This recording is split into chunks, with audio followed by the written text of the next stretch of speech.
আমরা রাজ্যের বেকার যুবক যুবতীরা যখন রাস্তায় নামছে আমরা দেখছি, তারা যখন কাজের দাবি করছে, তারা যখন নিশ্চিত একটা কর্মসংস্থানের দাবি করছে, তারা যখন বলছেন যে আপনারা বলেছিলেন বছরে 50,000 বেকারের চাকরি হবে, এই কথাগুলো নিয়ে যখন রাজ্যের শিক্ষিত অর্ধশিক্ষিত বেকার যুবক যুবতীরা রাস্তায় দাঁড়িয়ে আওয়াজ তুলছেন, আমাদের নিয়োগ করতে হবে, আমাদের কাজ দিতে হবে, আমরা বেকার, আমরা কাজ চাই, তখন রাজ্যের সরকার, রাজ্যের প্রধান দল শাসক দল বিজেপি, এই সরকার এবং বিজেপি মিলে গোটা রাজ্যটাকে নেশায় ডুবিয়ে দিয়ে বেকার যুবক যুবতীদের বিভ্রান্ত করে একটা অন্ধকার সমাজ তৈরি করার ভয়ঙ্কর ষড়যন্ত্র নিয়ে তারা সিদ্ধান্ত গ্রহণ করে পরিকল্পনা রূপায়ণ করছে।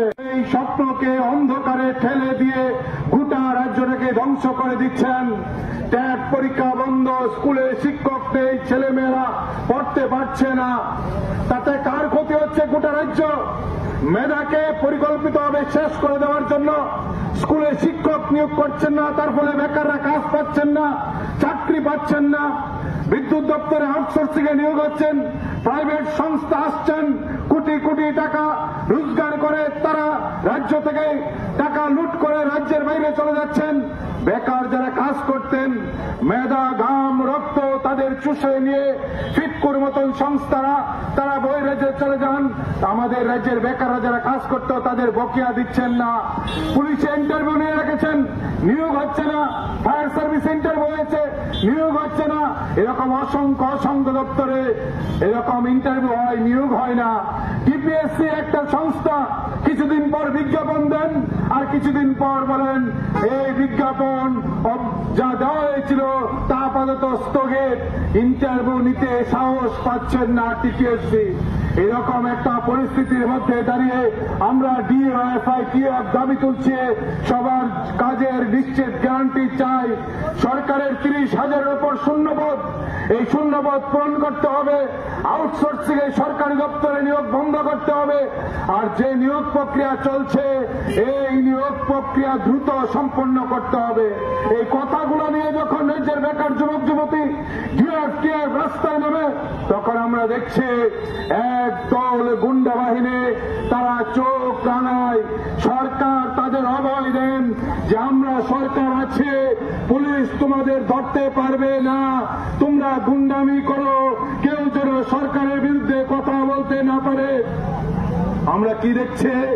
দপ্তর ডিজি অফিস তারা মনে করেন তাদের নিরাপদ আশ্রয়স্থল হচ্ছেন এসডিপি অফিসের সামনে, তাদের গুন্ডামি করার জন্য নিরাপদ আশ্রয়স্থল আছেন উদয়পুরের মতন থানার সংলগ্ন পোল্ট্রি রোড এলাকায়। আমরা দেখছি কে এসডিপিও মারছেন এডিশনাল এসপি কে, এসপিও মারছেন এসআই কে, চুর যারা চিনি প্রচার করেন তারা মারছেন পুলিশের খবরিলালকে, শিক্ষককে বেড়াচ্ছেন গুন্ডা থানার সামনে, ডাক্তারকে বেড়াচ্ছেন রুগীর আত্মীয় হসপিটালের ভিতরে ঢুকে, শিক্ষককে বেড়াচ্ছেন স্কুলের ভিতরে ঢুকে গুন্ডারা।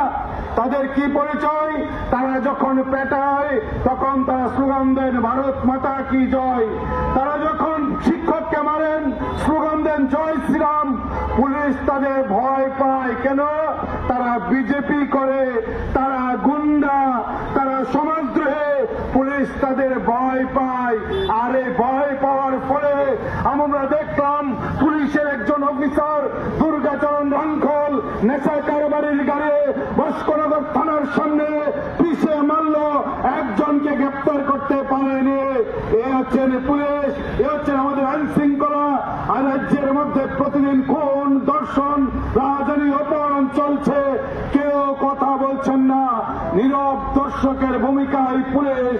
আমরা বলছি এই রাজ্যের উন্নয়ন স্তব্ধ হয়ে গেছে, শান্তি আজ নেই, সমাজদ্রোহীরা দাপিয়ে বেড়াচ্ছে, পুলিশ দর্শকের ভূমিকায় আছেন। তার বিরুদ্ধে দাঁড়িয়ে সব মানুষকে এগিয়ে আসতে হবে, কেউই রেহাই পাচ্ছে না। রাতের অন্ধকারে নেশা কারবারীরা তার বন্ধুকে বেড়াচ্ছেন, এরকম একটা পরিস্থিতি গোটা রাজ্যে তৈরি হয়েছে। এর বিরুদ্ধে কাজের দাবিতে যার যার অধিকারের জন্য যে লড়াই বামপন্থীরা করছেন, যে লড়াইয়ের কথা বামপন্থীরা প্রতিদিন বলছেন, এই লড়াইয়ে যদি আপনি আমি সামিল না হই, এই গুন্ডা আরো বাড়বে। আপনার আমার ঘরের ছেলেমেয়েরা কাজ পাবে না, স্কুলে গেলে আপনার ঘরের ছেলেমেয়েটা পড়াশোনা পাবে না, তাতে ক্ষতিটা হচ্ছেন এই রাজ্যের সাধারণ গরিব খেটে খাওয়া মানুষের।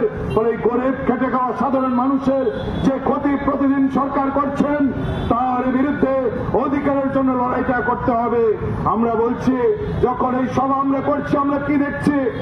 এই সভা যখন আমরা করছি, তখন আমরা দেখছি গোটা রাজ্যের বর্তমানে যিনি মুখ্যমন্ত্রী আছেন, যিনি আমাদের কাজের কথা শোনার, যার কাছে আমরা বলবো যে আমাদের কাজ দেন, তিনি হচ্ছেন আজকের দিনে এরকম একটা বেচারা মুখ্যমন্ত্রী।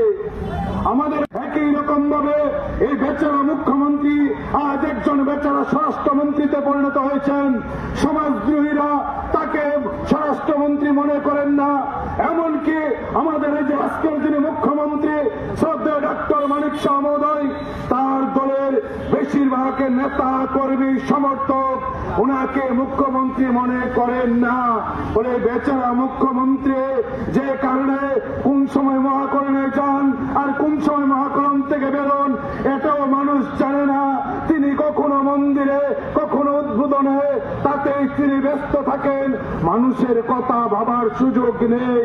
আর যে মুখ্যমন্ত্রীকে তার দলের নেতা কর্মীরা মুখ্যমন্ত্রী মনে করেন না, তার কাজের সুযোগ নেই। বলে এই সরকারের বিরুদ্ধে আরো বেশি মানুষকে নিয়ে আমাদের গুরুত্বপূর্ণ লড়াই, এই লড়াইকে আরো তীব্র করতে হবে, আরো মানুষকে এই লড়াইয়ে সামিল করতে হবে। তাহলে আমার অধিকার, আমাদের কাজের গ্যারান্টি আমরা ছিনিয়ে আনতে পারবো। এই লড়াইকে আরো তীব্র করবেন, এই কথা বলে সবাইকে অভিনন্দন জানিয়ে আমার কথা বলা শেষ করছি। ইনকাম জিন্দাবাদ।